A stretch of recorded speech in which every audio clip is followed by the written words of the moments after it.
Good evening, everybody. Welcome. It's been a while since I've been on the Dispatcher 101 YouTube Live recorded information here. Just want to stop in, say hello to everyone. Welcome. Come on in. Q&A. Do a quick Q&A session. We put some information here on the chat here. Q&A. So let's do a quick Q&A. Any questions about the industry? What's going on? Q&A session. How's everybody doing? Good evening. Hi, Aina. How are you? Good evening. I'm in my office right now. I figure before I shut down for the evening, I'll go ahead and answer some questions. Hi, how are you? Q&A. So thumbs up. Hit the thumbs up, guys. It's like 17 guys in here. Hit the thumbs up. We can smash your thumbs up. Like this recording. Q&A. So questions. I'm here to answer a few questions. Give my time to you guys. Answer some questions that you may have, either about the dispatching industry as a whole, or the course itself. So David Garrettson says, why would a carrier choose me to dispatch if he can do it for himself? That's a great question, David. So why would a carrier choose you? What service can you provide for the carrier that they cannot provide for themselves, right? Obviously, you want to be able to increase their bottom line, provide good paying loads for them, be a means of communication, be able to have back end support, administrative support. So there's several the time component, because some carriers, while they're driving, it's hard for them to find their next load. They're concentrating while they're focusing on driving. You could be focusing on managing their back end, finding their next load, working towards dedicated freight, all types of reasons, right? So, but yes, that's a great question, because if I was a carrier and one of you came to me and said, why should I consider you as a dispatcher when I can find the loads myself? Well, what are you making this week? What's your bottom line this week? What are you grossing this week? Well, I'm getting 5,000 to 7,000. Well, what if I told you I can get you 8,000 to 10,000 or 10,000 to 12,000 this week? Depending on the equipment type that you have, right? Dry van, flatbed, or reefer, right? Depending on what part of the country that you are going to, right? Depending on how much cents per mile you want, things like that. Curtis Green, what is the best way to approach a carrier if you are starting out fresh as a dispatcher? Directly and honestly, Curtis. There's no time for games, right? Just let them know who you are and what type of service you can provide for them, and what is your needs, Mr. Carrier. What are your pain points, Mr. Carriers? My job as a dispatcher is to mitigate those things, right? To help solve those problems, right? Not only am I a dispatcher finding you freight, but I can also help you manage your back end, provide back end support, deal with invoicing, making sure your invoices are sent to either your factoring company or to the broker so that you can get paid. Other services, right? Bookkeeping. You can, in addition to dispatching, you can eventually, as you learn the dispatching portion and get good at it, you can incorporate other services into your company, right? Your dispatching company. So in addition to dispatching, you can provide back-end support, invoicing, bookkeeping, things of that nature. So, but you want to be able to communicate, be direct, negotiate good rates with the brokers, understand the market, make sure you understand what their equipment type is, and to be able to understand the market, right? And to provide them good support. So, okay, but great question. the best way as a new dispatcher, you want to, before you approach a carrier, you want to make sure that you are prepared to approach that carrier. If you feel that you're not ready to provide that service to a carrier, I wouldn't approach them, right? You want to be confident in your approach, literally, right? So, okay. But that was a good question though. And a lot of people will ask that question, a commonly asked question, so what else? What else you guys have? What else? I got probably an hour or so. So, how are dispatchers paid? David Garrettson asked, are the funds sent to carriers first and then they pay the dispatcher, or is the dispatcher paid by the carrier? The dispatchers are paid by the carrier. There is a contract, a dispatcher agreement between the dispatching company or the dispatcher and the owner operator or the carrier. Okay. So, and it says that I, the dispatcher, provide this service and you agree to the service, and then I charge you either a flat fee or a percentage. Once you are paid, then I am paid. Now, if your carrier that you're dispatching for has a factoring company, or you have some type of an affiliate relationship with a factoring company, then the factoring company can provide payment to both you and the carrier in that factoring service. But typically and generally, the carrier pays the dispatcher once they are paid. The carrier's paid. So, excuse me. But that's a good question as well. Great questions tonight, though. It's been a long time. This is an off week as far as live Zoom trainings for me. So I usually am going to start taking the time to jump on the YouTube channel to start giving content to those who are subscribers to the YouTube channel, but are not enrolled in our ongoing Dispatcher 101 training. Okay, to do some Q&A, answer some questions, and to even motivate you to consider enrolling in our course if you are interested in being an independent dispatcher. So I have 20 participants in here tonight, 7 likes. So I'm missing 13 likes. So if you haven't smashed the like button, please, the thumbs up. That would be greatly appreciated. It helps the algorithm. But this will be on the YouTube channel live publicly after we are finished with the recording. So what else? What other questions do you guys have? Love Stevens asks, is there a time frame newbies become expert at navigating and finding loads? That's a great question too. I would say in the totality of, as far as time frame, I would say 30 to 90 days it would take a newbie to be able to understand navigating completely, and it, not just load boards, but understanding the whole complete process, from how to get a carrier to how to find a load on a load board to how to book the load with the brokers, and then how to invoice the carriers to be paid. 30 to 90 days on average that I've seen.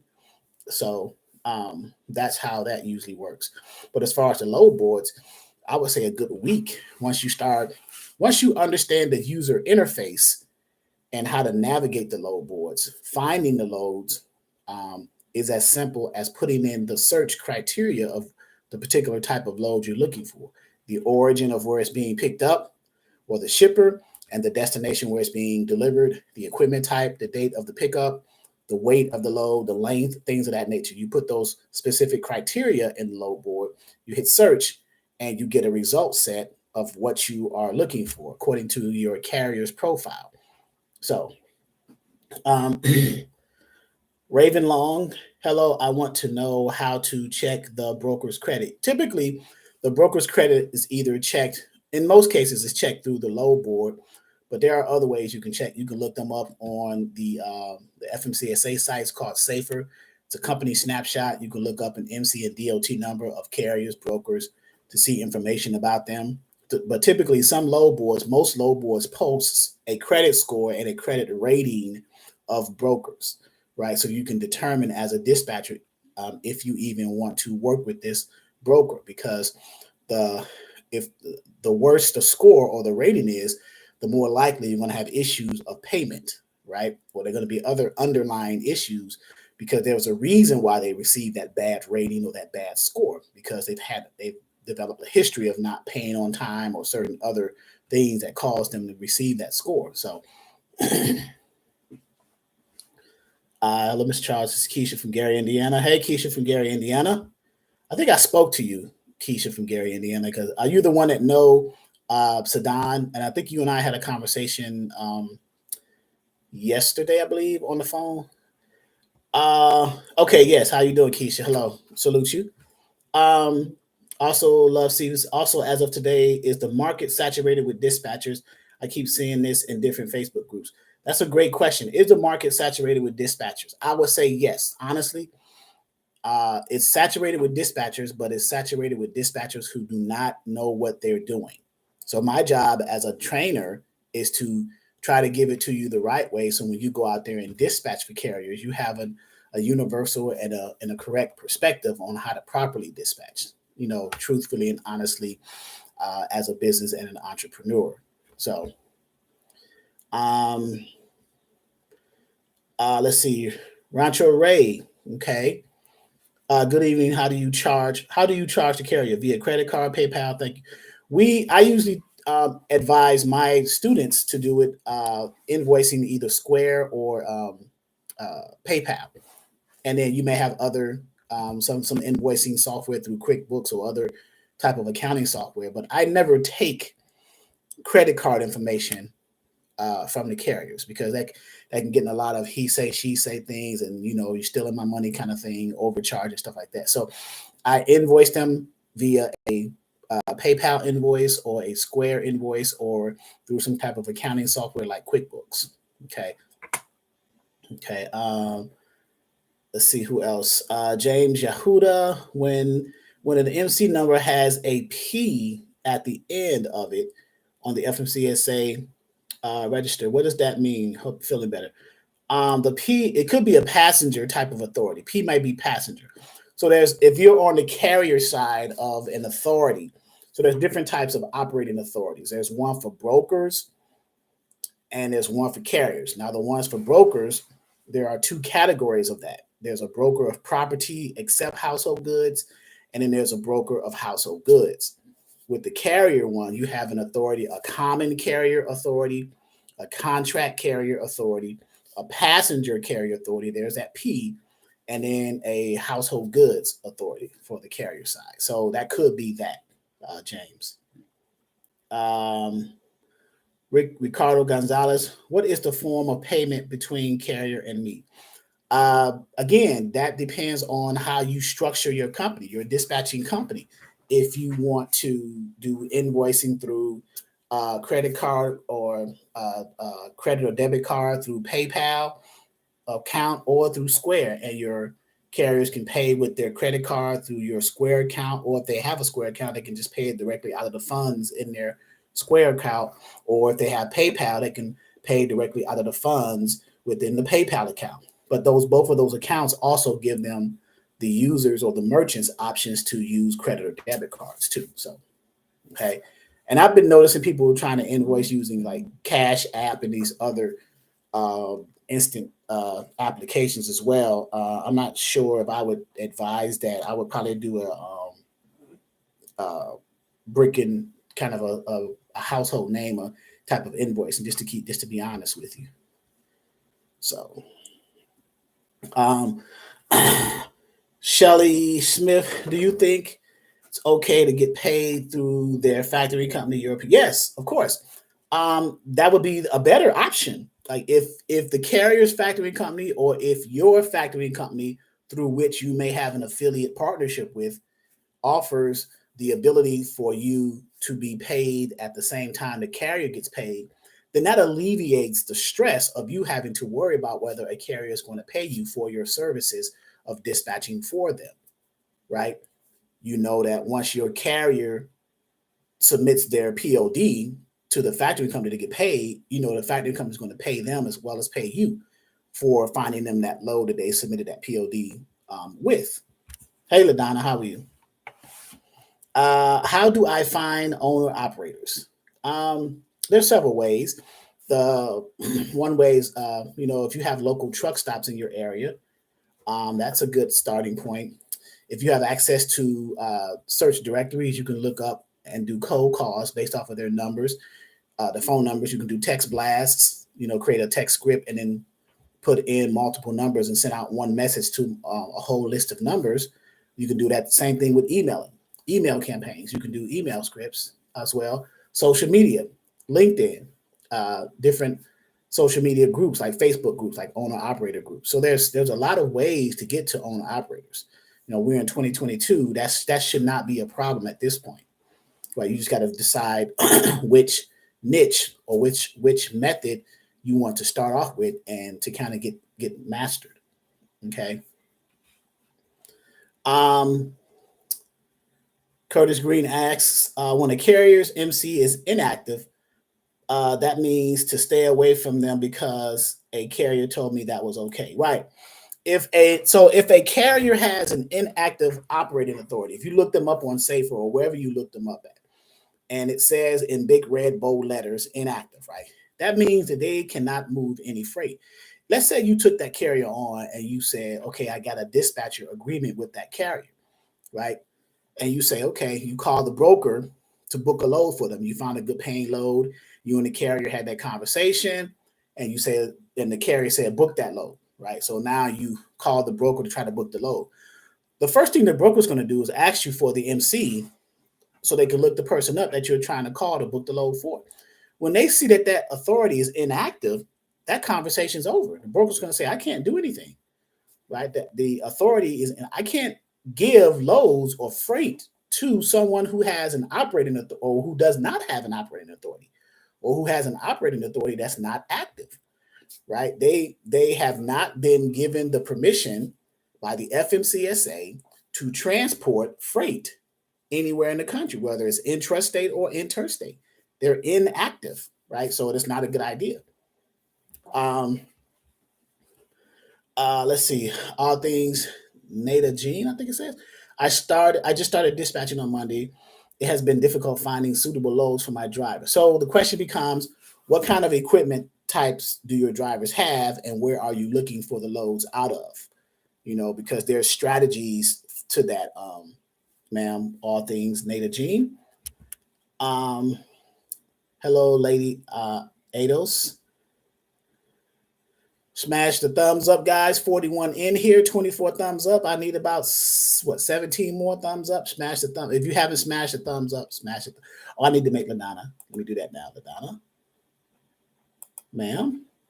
So let's see, another question. If some driver don't want to pay you for whatever reason, what can I do in that situation? Well, the first thing you do is stop booking loads for them.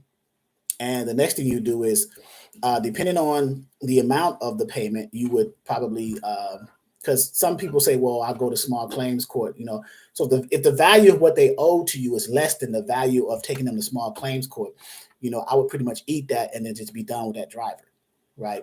And don't deal with them anymore. Those are rare cases. The only way that would happen if you're not finding your drivers good paying loads, right? Well, I take that back. You can't say that, right? So, because who knows what's in the mind of a driver, right? You could be finding them good paying loads and they just don't want to pay you. But if I was a carrier and my dispatcher is getting me $8,000 to $10,000 a week, why would I not want to pay them so they can continue getting me $8,000 to $10,000 a week gross, right? It just makes sense. It doesn't make sense for a person to conceivably come up with the idea that they should not pay a person for grossing them $8,000 to $10,000 a week. It just boggles my mind. How do I create a dispatcher agreement? So we have templates in our training, in our portal and stuff that can assist you with that. There are agreement templates online. You can Google them to do, and then just use those templates to create your own for your company. Okay.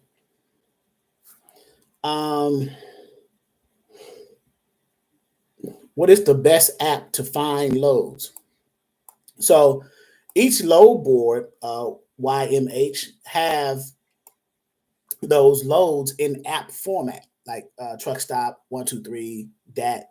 They're in app because those are applications. You can put them on, the carriers can put them on their phones. But the top 3 load boards for finding loads are Truck Stop, 123, and the DAT series. So, Love Steven. So when we book loads, are we booking more than one load, one to their destination, and another one somewhere else, or just one? I think it's called backhaul. That is correct, Love Stevens. You are. So the idea of dispatching is to continuously run that driver depending on their profile. So when you first get set up with a carrier, right, with a dispatcher agreement, limited power of attorney, and carrier profile, the driver's going to say, well, on the profile, they'll say, I want to go, just run me in a month's time, in 4 weeks' time, run me 3 weeks, and then bring me back home for a week, and then do that over and over again. So in a month's time, I want to be ran 3 weeks and take a week off, right? That's the ideal driver that's like to be out there 3 weeks out. So when you find loads for them, you want to find them, just pick up, destination, and then destination to another pickup, another destination, keeping them running. You have to be mindful of their hours, the distance of where they're going to, the deadhead, or the distance from their empty spot to their next pickup spot, how far you want to keep loads in between that, and the going standard is 100 miles, things of that nature. So their next load and their next load and their next load. So that's called a backhaul or a reload, right? You're just keeping them running. So yes, that's the idea of dispatching is, and you'll get to that point as you progress in your journey as a dispatcher. You'll learn finding them loads, load after load after load. And as you're booking loads with brokers, you'll ask them, hey, do you have something coming out of here, or where they're going to be delivering that? And sometimes they'll say yes, sometimes they'll say no. If they say yes, then you'll say, okay, well, since my driver, I'm going there anyway with a load with you, Mr. Broker, just get my driver another load coming out of there, and we'll just keep running with you. If you can keep my driver busy, I don't have to do as much work, right? You ask those types of questions to the broker, right?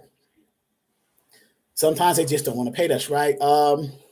Shelly Smith asks, what do you think is a good average gross for a box truck? That's a great question. So for box trucks, it's a little bit less antiquated, but I would say I've seen between 5 and 7,000, depending on whether. So if the box truck is ran in the Southeast states like Georgia, Florida, things like that, Virginia, North Carolina, South Carolina, I would say between 5 to 7,000 a week gross. Okay, which is about 20 to 28,000 a month gross to the box truck, which is not bad, right?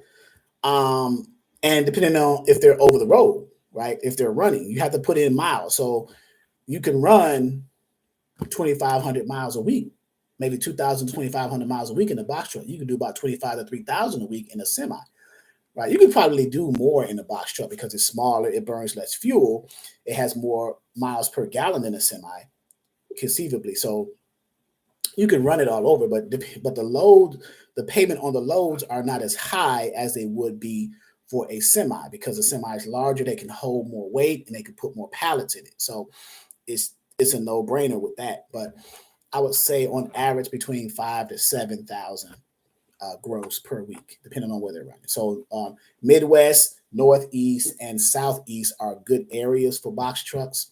If you have a refrigerated box truck, even better. So Rancho Ray, when you are booking a load for a driver, do you keep them on the phone and tell them what's on the load board, or you just book for them? So you find a load for them. When you first get set up, and this is Rancho Ray, when you first get set up with a carrier, right? You have a dispatcher agreement, limited power of attorney, and carrier profile. The carrier profile is the carrier's way of giving you their requirements of how they want you to find loads for them. $3 a mile, 40,000 pounds, no more or less. Some other things, right? So not going to the Northeast, avoiding tolls and mountains. So all these different requirements, right? So when you find loads for them and you meet the requirement, you call the carrier. The first thing you want to do is still communicate that with the carrier. Say, hey, I found something for you, right? And I wanted to share with you what it is and to see if you're empty. Are you available to pick the load up? If you're under a load now, when will you be empty with the load you're currently under? Or if you're not under a load, are you available to pick this load up? So you want to communicate, because you never know if your carrier is under a load currently, or if they're empty, waiting on you to find them a load, or waiting on anyone to find them a load, right? So once the communication is set and they say, yeah, I can take that load, go ahead and book it. Then you don't have to have them on the phone when you're talking to the broker. You just talk to the broker and start that conversation of booking that load for the driver. Okay. How do you avoid being lowballed as a new dispatcher, or is it inevitable? Adrian Mitchell, providing good service is a good way to avoid being lowballed. But even in those situations, I mean, there's the potential, because you never know the heart and the intentions of the individual, right? If it happens, it's going to happen. But the better you are at what you do, the less likely you're going to be lowballed, okay? Because you're providing a good service. So if you're dealing with nice, well-rounded, honest, down-to-earth people, why would they want to entertain the thought of even lowballing you? Because they want to keep that relationship current and honest, right? Curtis Green says, when is the best time to contact a carrier? So during the week, in the mornings, early mornings, and then later in the afternoons when they're settling down and getting their trucks ready to go to a truck stop to reset their hours. And then on the weekends, I often advise my students to call anytime after 12 noon in their time zone on the weekends, because you never know, they may be doing their 34-hour reset with their families, things of that nature. So in different time zones, you want to take that into consideration. That's why I said 12 noon in their time zone, because you may be on the East Coast and you calling someone 12 noon Eastern time, but the number is a West Coast number. So that's a 3-hour time difference. So you're actually waking them up. It's 9 a.m. It's 3 hours, right? So Oak Blossom Farm says, on my dispatcher agreement, should I send a PDF or Word document to the driver? Definitely a PDF, because a Word document can be edited, right? You want to send a PDF, and you can either send it in a e-signature format, or you can send it as an attachment to the email, okay? But in either case, you never send a Word document to anyone as far as related to drivers or things like that, because these are contracts. Things can be changed, but if it's a PDF, it's a little bit more taxing, if you will, to change it. So, Letty Masita, what do you think about Selectus? Nowadays, I really don't, but Selectus is a high-end load board for LTLs, box trucks, sprinter vans, and cargo vans. You bid on those loads. You win bids based off of how available a driver is to pick up a load. So if you have two drivers or two dispatchers bidding for their drivers, and they come up with the same bid numbers, those lowest numbers compared to everyone else, but one dispatcher's driver is 15 minutes from the pickup, the other one is an hour away, then obviously the one who's closest is going to get that opportunity. She says, I have it since 4 days ago, and it's been impossible to book loads there. I am very upset because it's very expensive. Yes. Yeah. So the alternative to Selectus is another load board. It's like a stepchild of Selectus. It's called My Virtual Fleet. They send you also a plethora of emails, so they'll keep bombarding your email. You might have to set up a spam filter to send a lot of that stuff to your spam filter. So, but My Virtual Fleet is another one too. So I'm assuming you're using Letty Masita Selectus because you may have a smaller equipment type person you're dispatching for, like a box truck, cargo van, sprinter van, or a hotshot. Is that the reason why you're using Selectus? That would be my question to you.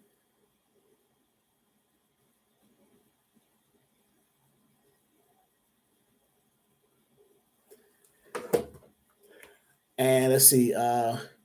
Rancho Way, thanks. Sadan Long. Hey, Sadan. Sadan's my content guy. What's going on, Sadan? Oak Blossom Farms, thank you. Make sure you hit the thumbs up button. Okay. Ricardo, I'm new in the business, but when you contact the owner operator of this carrier, get the owner, trailer, and truck, right? So when you set up that's a good question, Ricardo Gonzalez. When you set up a carrier under a dispatcher agreement, on the profile sheet, you should have something that asks for the carriers or the drivers of the truck, their first and last name, their truck and trailer number and things of that nature. So when you're booking loads with brokers, you can provide that detailed information to them. So it makes your job of dispatching and booking freight for your carriers a little bit more efficient and streamlined. So yes. Is there such a thing as a direct dispatcher to shipper relationship? No, there is not. There is a direct shipper to carrier relationship via a dispatcher. So a dispatcher can be what's called a logistics or an operations manager for a trucking company, right? This trucking company may only have one truck, but they're still a trucking company. So that's the angle you would approach a shipper at. You would never approach a shipper as a dispatcher because shippers will laugh at you, right? They're in the business of capacity, right? They're trying to move most of their freight with as many assets or trucks as they possibly can. So if a dispatcher comes to them with one truck and they're saying they're a dispatcher, first of all, they don't give tenders. They don't give the opportunity to quote lanes to dispatchers. They give it to brokers and or trucking companies. So that would be a failed attempt to go after a shipper directly with a dispatcher hat on. Okay. Is there, let's see, so he moved with the empty trailer. Okay, Messi says we have cargo vans. Okay, yeah, so you're on My Virtual Fleet or Selectus for that regard, right?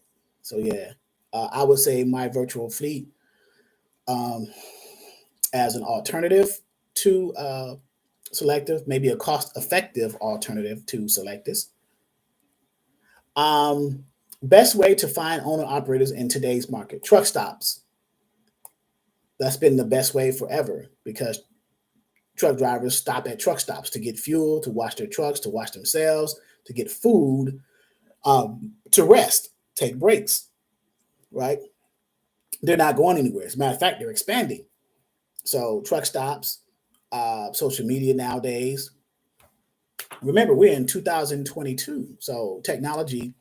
Now, I know we have a lot of old school truckers who probably don't believe in that type of technology, but some are migrating to that. Okay.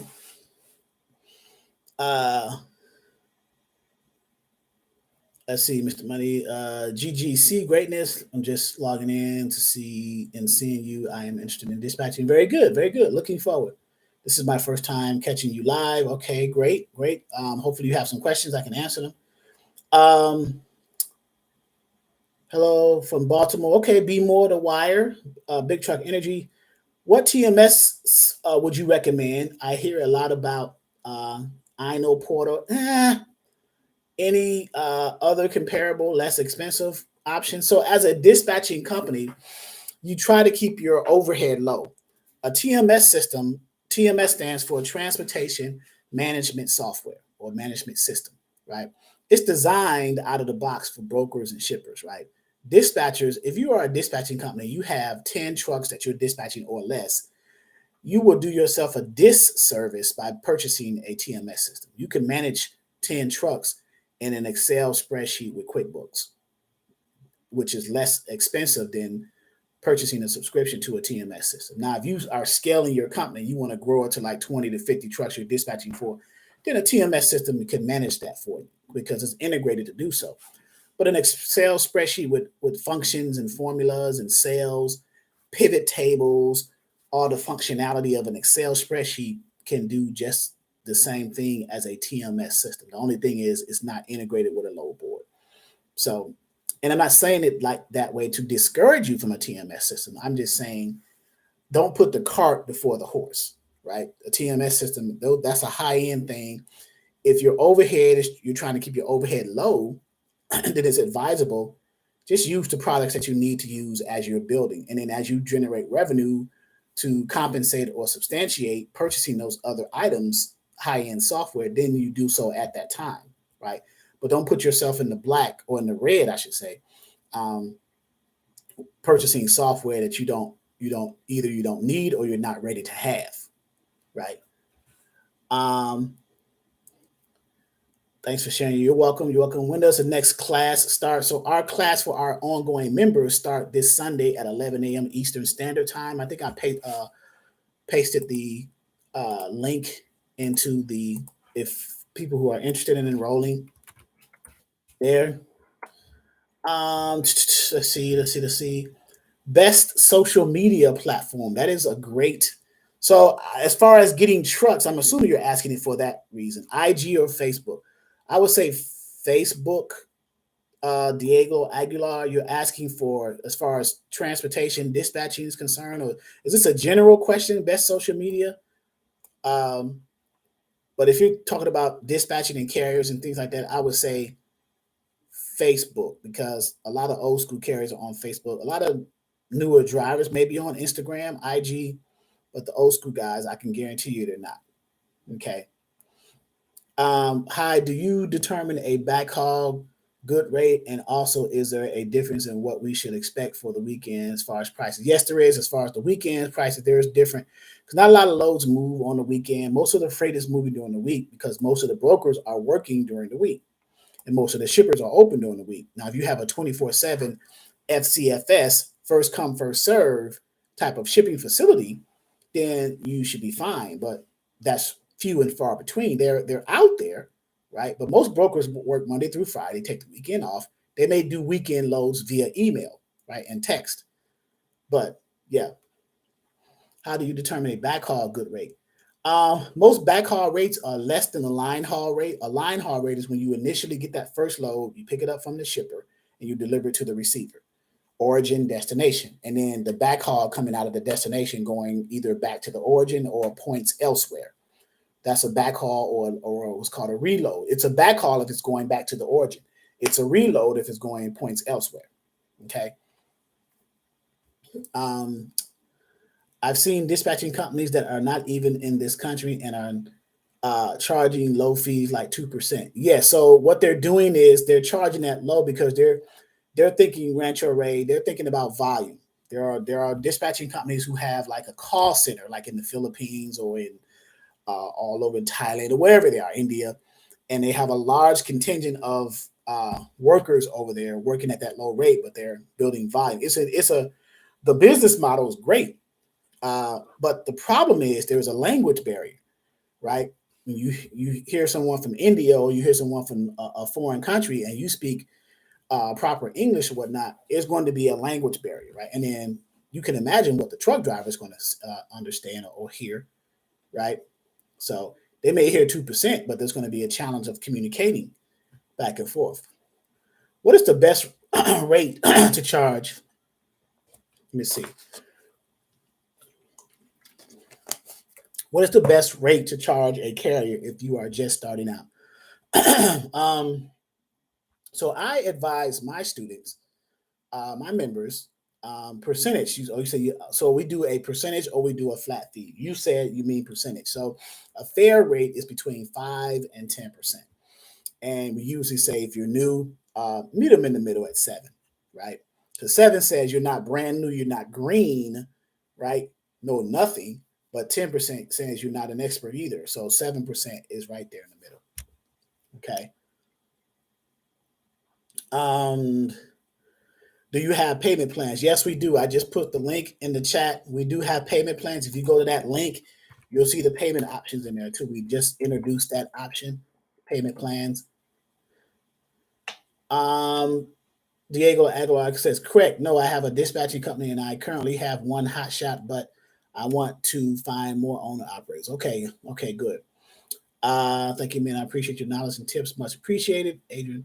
How many days a week do you need to dispatch? That is up to you as a Adrian Mitchell. That is up to you as a business owner. How many days a week you want to dispatch? If I were you, I would keep pace with the days of the week that the brokers are moving the loads, Monday through Friday, right? And if you can sneak in a weekend, like a Saturday or a Sunday, that you catch a load with an email, and if you got a carrier who's willing to find something or willing to pick something up on the weekend, that would be fine too. But Monday through Friday is usually the busiest days of the week, right? So, thanks so much. You determine. So, thanks. How do you determine a price if you pick up on a Friday but do not deliver till Monday? So the broker usually determines that rate, right? And it's a market rate. It's based off of the market, the spot market. It's called a spot market, which is the broker to carrier spot market rate. This is Miss Weena 74, but do not deliver to Monday. Would you work from the minimum, or is there a going price for this type of holdover? So if you pick a load up on, so what I'm gathering is the way you're asking this question is you picking the load up on Friday and then you have to hold it until Monday. What if you pick the load up on Friday and your driving distance is such that you can't deliver it until Monday anyway? Let's say it takes you a day and a half to pick it up and then deliver it here, right? But if you're holding it and it's a short distance load, then you can charge like layover charges and different what's called accessorials, extra fees, because if a broker's trying to get you to pick a load up and then hold it till Monday to deliver to a receiver, and it's just not too far. She says, but it's not 600 to 790 miles. So yeah, so if it's low miles, like let's say it's 500 or less miles, even 500 miles, that's a good day run, right? So you pick it up on Friday. Let's say you pick it up late Friday or midday Friday. So you gotta deal with all day Saturday to drive, right? And you gotta still include your reset hours as well. So there's a lot of factors involved in that too. So you can probably just get the regular spot market rate for that. Do you have course how to fill out the carrier? Of course. So everything, my course, Sam Trucking, my course includes everything. From filling out the carrier packets, we have how-to videos on that. We have I do live trainings on that. So yes, everything. So it's a dispatcher 101 training for beginners. I try my best to hold the person's hand, someone who knows very little, if anything, about dispatching. We try to hold your hand in that process from every conceivable issue from a beginner's perspective, step by step by step, right? And I mean, have we gotten things wrong before? Of course we have. Everybody is going to learn and experience things, but those bumps that we came across, we've experienced them, we've learned from them, and now they're part of the training of what to expect. So, do you have a payment plan? Yes, we do. Who is that? GGC Greatness. I really like to start, but I need the payment plan. So yeah, I put the link in there. The payment plan is, if you click the link, the payment plan is the middle option. It's 5 months at $120 a month. The regular payment is $499 overall for the whole course, plus the $29.99 monthly after the first 30 days. But the middle option is the payment plans, 5 months, $120 a month, and then the last option is the 2-for-1 special, which is $799. So yeah, yes, but to answer your question, yes, we do have a payment plan, and you do get access from day one because you set the payment plan where it's going to automatically debit out of your credit card or debit card monthly. So you set that up on your side, and once we get indication of that on our end, the notice saying, "Hey, you got a payment," then we process you into our system, give you access, and you're part of the team as well. How do you handle detention rate? So you handle that based off of, first you have to have an understanding between you and the broker of what is their accessorial policy as it relates to detention. How much are they paying per hour over the allotted time that the broker has said that the carrier should be there free, right? First 2 hours is free, or the first 3 hours is free. Let's say, for example, the first 2 hours is free, and then any hours thereafter is $50 an hour. So if your carrier is sitting at a loading dock 4 or 5 hours, the first 2 or 3 is free, and then whatever's left over, they're going to get paid anywhere between $50 to $100 an hour. Okay, that is detention. If the broker that you're booking that load with doesn't have a detention policy, and yet you still agree to book a load with that broker, you SOL, you're out of luck because they don't have detention. And if you weren't aware of that, and I would let my carrier know, and if they still want to book that load, then that's the choice they make, because ultimately the truck driver, the carrier, the owner operator makes the decision to book the load. Okay.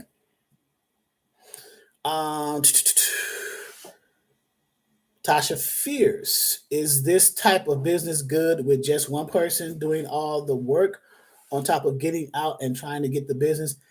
If you have the time to do so, yes, it is. But if you do not, I would say scale and bring on people to help you. Tasha Fierce. Okay. What should you do if a carrier doesn't want to do a carrier agreement, just want to find loads? Then you don't work with the carrier.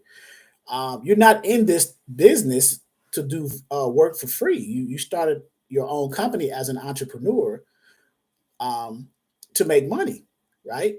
So you may give them a marketing special to do the first load for free to kind of show them and prove yourself to them that you know what you're doing. But why would you do all the loads for them for free and they don't do a dispatch agreement with you? They're not obligated to pay you, right? And that wouldn't make sense to me, right? I wouldn't work for someone for free, and I don't have some kind of contract in place, a carrier agreement. I'm wasting my time. I'm wasting your time, my time more so, because I'm putting all the work in and not getting compensated for it. So no, Curtis Green. Um, Good evening. My question is, will this work for someone like myself who is an introvert who get anxiety when talking to new people?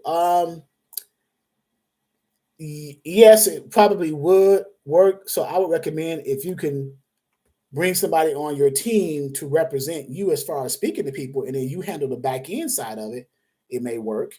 But if you're introverted, you have an issue, yeah, you're in the wrong line of work. It just won't, because you'll never be able to communicate and get your point across and your messages across, whether it's to the carrier or to the broker. If you're introverted, if you have a hard time speaking to people, that will potentially be an issue.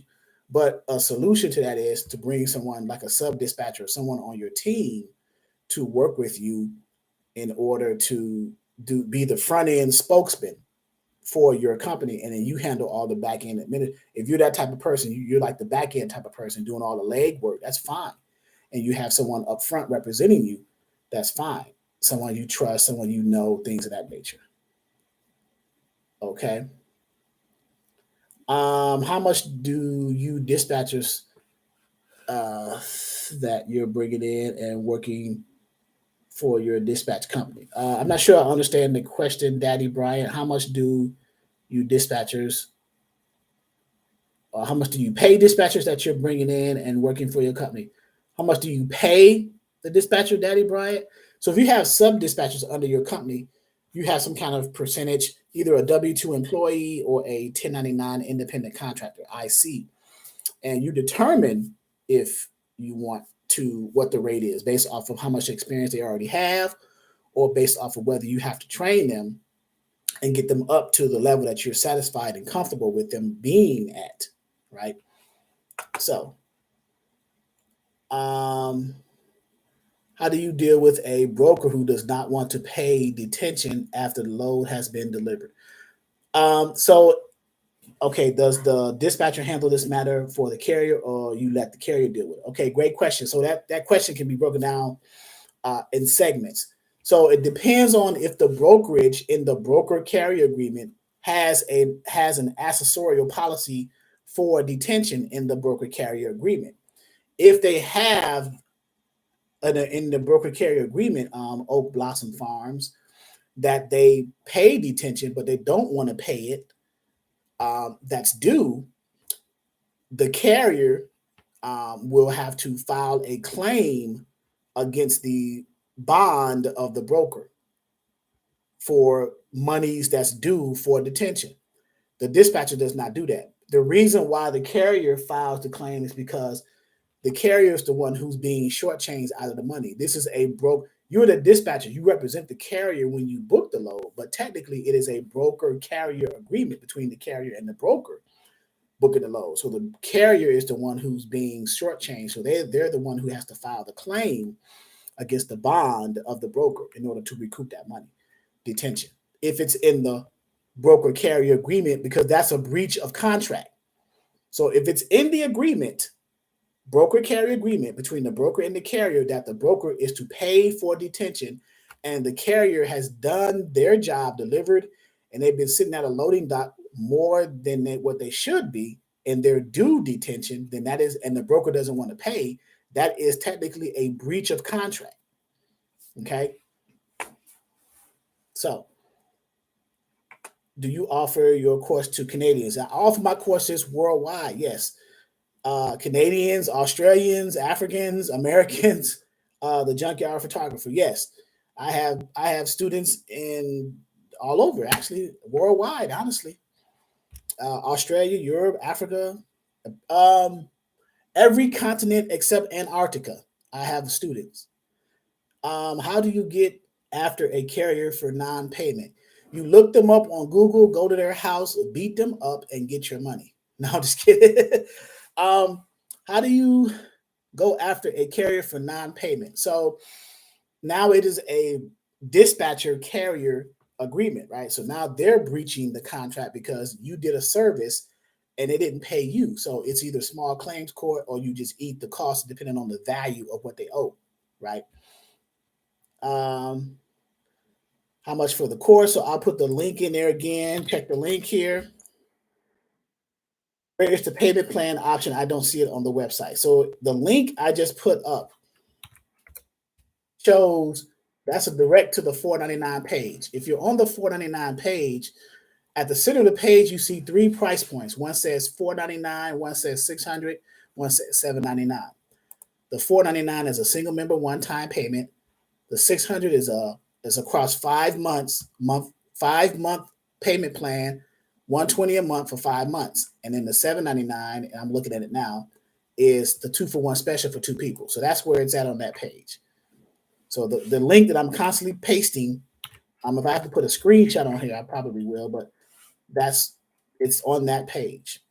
Okay, the payment option plan. Okay, so we've been here 51 minutes, and I've got 51 people in here, 47 thumbs up. Great, I appreciate that.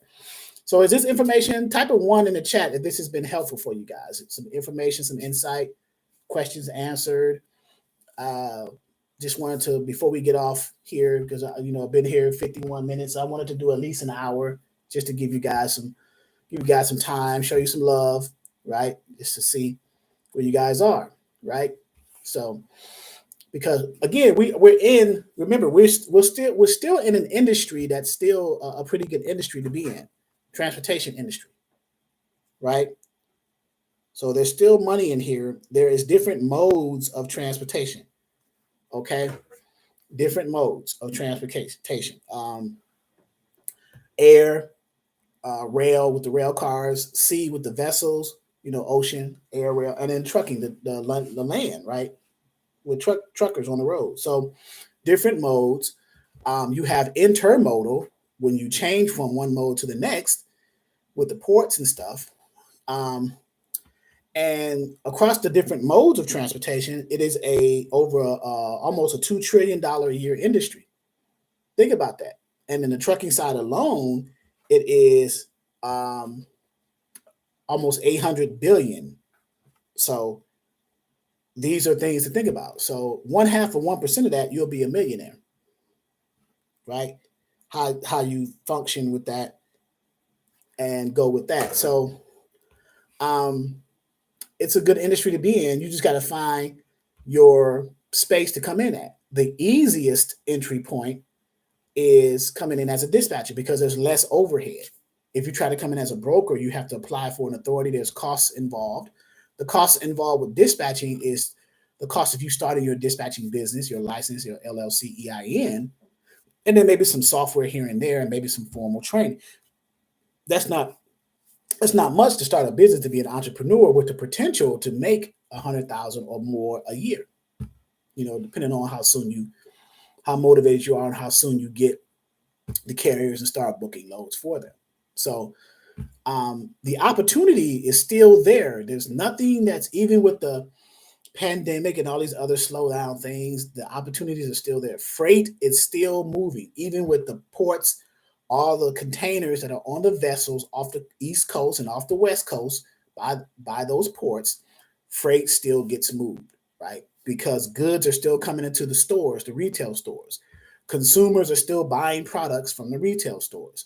Well, those products had to be manufactured, had to be distributed, and had to be transported from their facilities to the stores for the customers to purchase. So it's not going to stop, right? So you just have to decide how and where you want to enter this space, right? So talk about the factory. The driver has the factory coming, or you as dispatcher need to have to have a list of factory companies. So dispatchers only have affiliate relationships with factory companies, where if you have an affiliate relationship with a factory company, you bring a carrier to that factory company. That carrier gets approved according to the requirements of the factory company. They'll give you a kickback for doing that, and they'll offer a service of paying you, the dispatcher, at the same time that they pay the carrier that you brought to that factory company.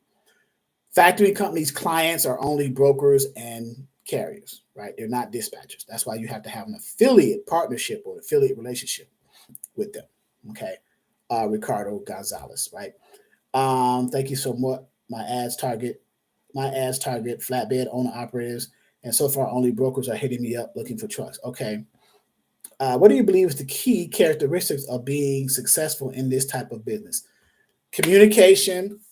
That's a great question, Tasha Fierce. What do you believe is the key characteristic for being successful in this type of business?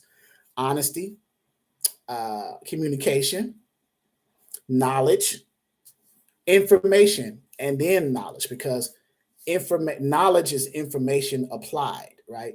You understand the information. When you apply it, now it's knowledge, right? So information and knowledge, the combination of two, understanding, overstanding, and just a good business acumen, entrepreneurial spirit, dedication, and commitment, right?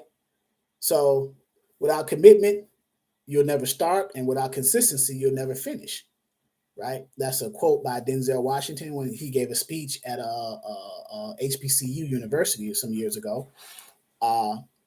So there it is, right? Is it the dispatcher's responsibility to report if the driver breaks down or anything of that nature? So initially, when a driver breaks down and that you're dispatching for, and this is Stipe 765 IFIA, drivers break down, you're the dispatcher for that driver. If the driver cannot contact the broker directly, let them know that they've broken down, there's going to be a delay in the delivery of that shipment or that load, they'll usually call their dispatcher. And then the dispatcher gets involved. Now you are aware of the situation. So now you have two people trying to reach that broker. Let's say you reach the broker as a dispatcher before the driver does, and you share that information with the broker. Now the broker is aware, because it is their load that they brokered to your driver that you're dispatching for. So now the broker is aware. So now it's a communication thing, right?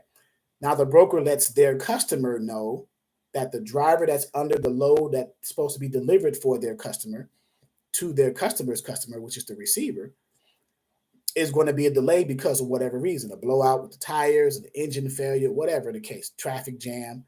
But as long as there is communication, then that's the important thing. Communication is key. All parties need to be aware.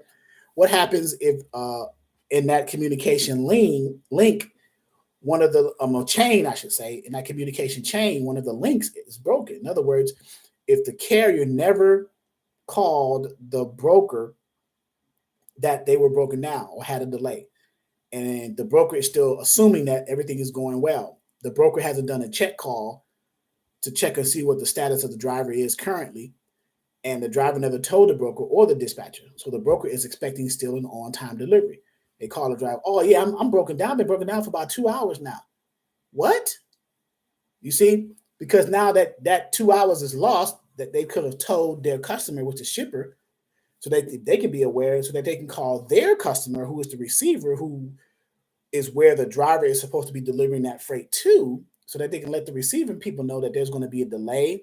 Either your facilities, your workers there have to wait a few hours, or we reschedule the delivery for the next day, depending on how long it's going to take for this driver's breakdown or issue to be resolved. So communication is very important. It saves a lot of headache over time. So that's a very good point. You gotta communicate. All right, guys. 59 minutes, 17 seconds. I wanted to do 1 hour straight, so I'm getting ready to get off. I appreciate all 54 of you, and 52 of which did a thumbs up, so that's great. This will be replayed on the channel. Dispatcher one-on-one training for beginners YouTube channel. So all of you who are subscribers, which is everyone in here, I appreciate your time.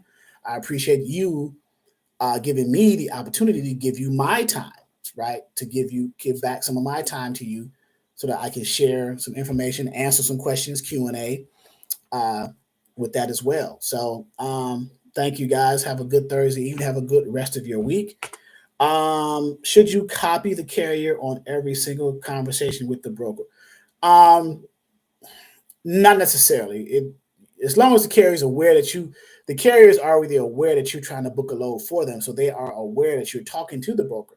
The only time that you should go circle back to the carrier is when the broker gives you some information about a rate, and you want to make sure that the carrier agrees with that rate before you book the load, agrees with the numbers. So, okay.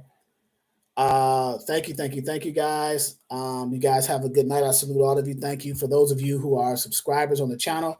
Well, all of you who are here, thank you for the subscribing. For those of you who are subscribers but are not a part of our ongoing online Zoom training portal, I would just say consider that basic training one-on-one for beginners, those who know very little, if anything, about dispatching. So look forward to you guys at least considering that. Give us a shot and hope to see you soon. Thank you. Have a great night.